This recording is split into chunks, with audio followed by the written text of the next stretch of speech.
Hi guys, எல்லோரும் எப்படி இருக்கீங்க? இன்றைக்கி வந்து பார்த்திங்கன்னா மணிக்கனி வந்துட்டு நம்ம எல்லாருக்குமே தெரியும். அவங்க ஒரு நல்ல பேராக இருந்திருக்காங்க, நல்ல கப்புள்ஸாக இருந்திருக்காங்க. ஸோ எனக்குமே அவங்க 2 பேரோடைய பேர் ரொம்ப பிடிக்கும். யாரோடைய கண்ணு பட்டுச்சோ என்னாச்சோன்னு தெரியல, இப்போ 2 பேருமே பிரிஞ்சிருக்காங்க. மணி வந்து என்ன சொல்லிட்டாருன்னு பார்த்தீங்கன்னா, எனக்கு அவங்க வந்து வேண்டவே வேண்டாம். ஸோ அவங்க எனக்கு தேவையே கிடையாது. எனக்கு வந்து ஒரு சைன் வேணும், பேப்பரில் சைன் போட்டு கொடுத்துட்டாங்கன்னா நான் போய்க்கினே இருந்துருவேன் அப்படின்ற மாதிரி ஒரு வீடியோ ஒன்று வெளியிட்டிருந்தார். கனி வந்து பார்த்திங்கன்னா, நீ என்ன தான் பேசிக்கோ, என்ன தான் வீடியோ போட்டுக்கோ, எனக்கு அதை பற்றி கவலையே கிடையாது. என்னோடய என்ஜாய்மெண்ட் தான் எனக்கு முக்கியம். எல்லாருக்கும் வணக்கம்.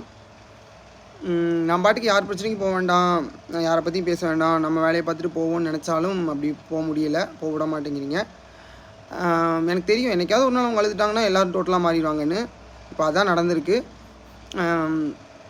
நான் இன்ஸ்டாகிராமில் ஒரு அப்டேட் கொடுத்துருக்கேன். என்னோடய ஸ்டோரியில் போய் பார்த்தீங்கன்னா சில விளக்கங்கள் கொடுத்துருக்கேன், ஒரே ஒரு சின்ன ப்ரூஃபும் கொடுத்துருக்கேன். அதை போய் பார்த்துட்டு வாங்க.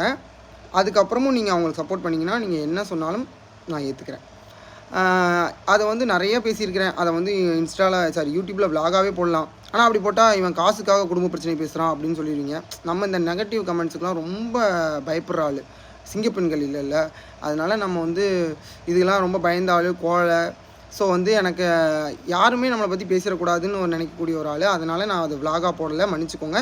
இன்ஸ்டாகிராம் ஐடி நிறைய பேருக்கு தெரியும்னு நினைக்கிறேன். அப்படி தெரியாதவங்களுக்கு சொல்கிறேன், நான் ஃபஸ்ட் கமெண்ட்டில் பின் பண்ணி வைக்கிறேன், போய் பார்த்துட்டு வாங்க. உங்களுக்கு மணிக்கனியோட பேர் ரொம்ப பிடிச்சிருந்துச்சின்னா லைக் பண்ணுங்கள் அண்ட் சப்ஸ்கிரைப் பண்ணுங்க. ஸோ அவங்க சேர்ந்துருந்தால் நல்லாயிருக்குமா, இல்லை வந்துட்டு அவங்க பிரிஞ்சிருந்தால் நல்லாயிருக்குமான்றதையும் கமெண்ட் பண்ணிவிடுங்க.